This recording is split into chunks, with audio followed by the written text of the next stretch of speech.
who won't admit to it because they're telling me that they're never doing anything wrong. Everybody do things wrong at one time or another.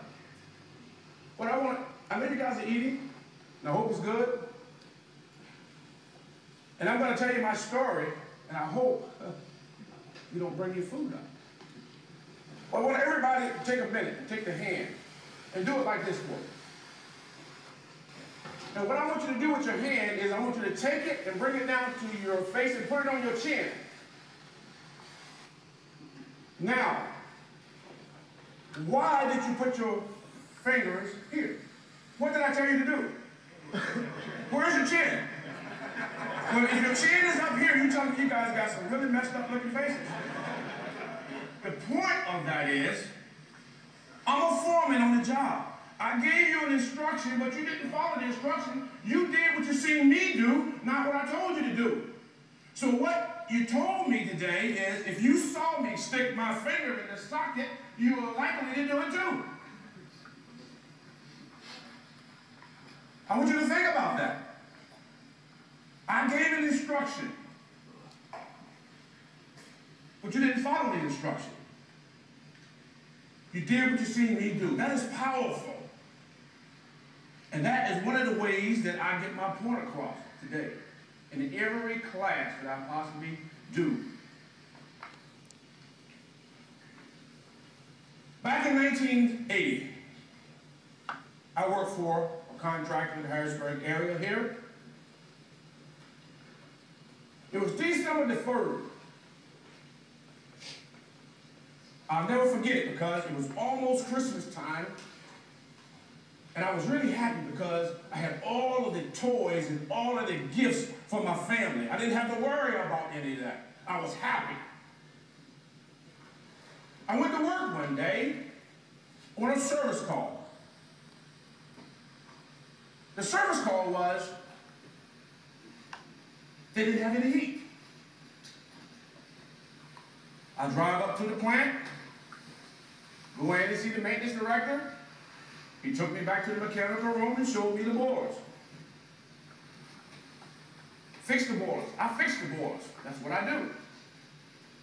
But in the process of writing my reports and getting ready to leave, the customer said to me, well, we have another area in the building that don't have any heat.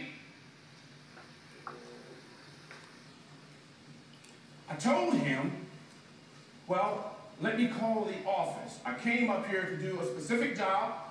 Let me see what they want me to do or whether they would rather send someone else up here. I called the office. The office said, no problem. You're there. Go ahead on and fix it.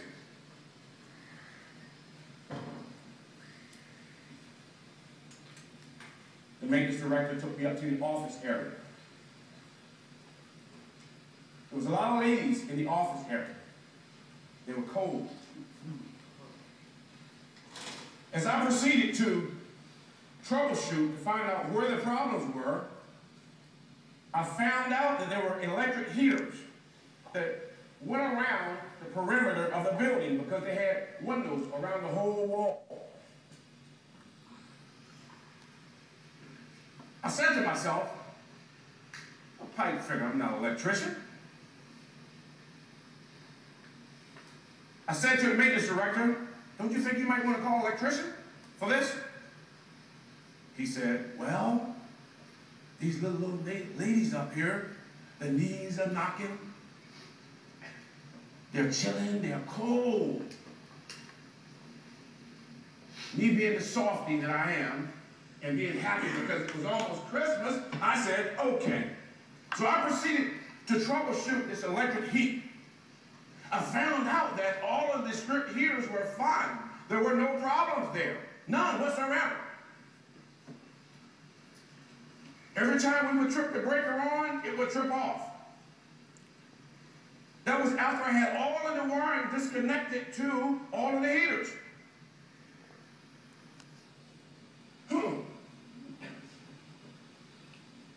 I said, well, the problem must be in the breaker panel.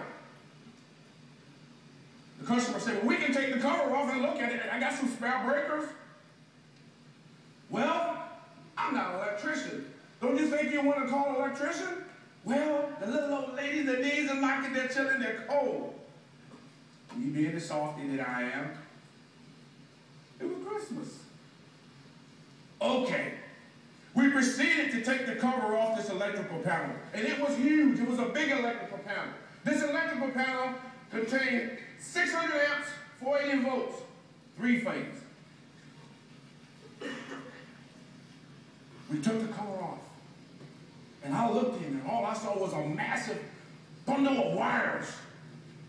I said to myself again, I'm not an electrician.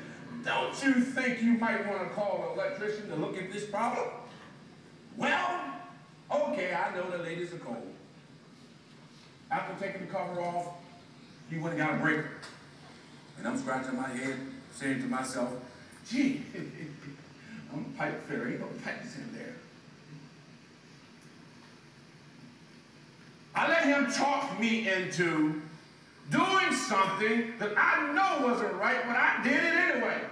And I almost lost my life, December the 3rd, 1980.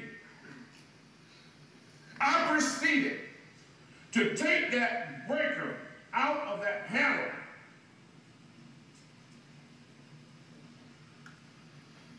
And the next thing I know, boom! I laid down on the floor. I was dead. I was dead, man. I was dead. I was gone. I was out of this world. Dead. Why? Because I let somebody talk me into doing something that I knew wasn't right, but I did it anyway.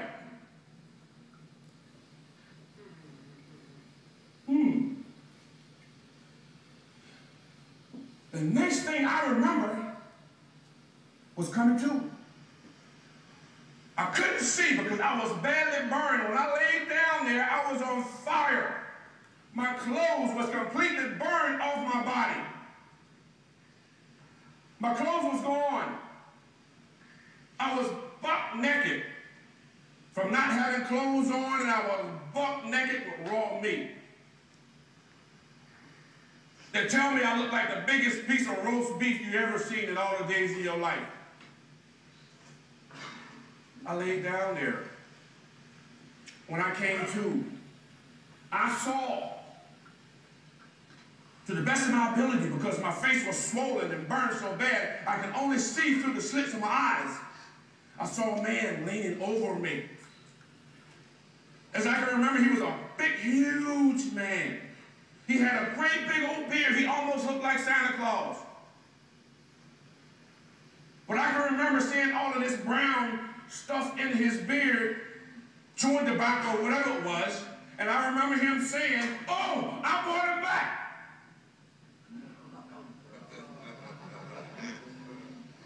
I brought him back. Thank God he brought me back. As I lay down there, looking at this guy, he was the ugliest person I ever seen in all the days of my life, but he brought me back. I couldn't think. There was no thoughts running through my mind at that time. I had lost completely. I had no time frame in my mind. All I knew is I was messed up.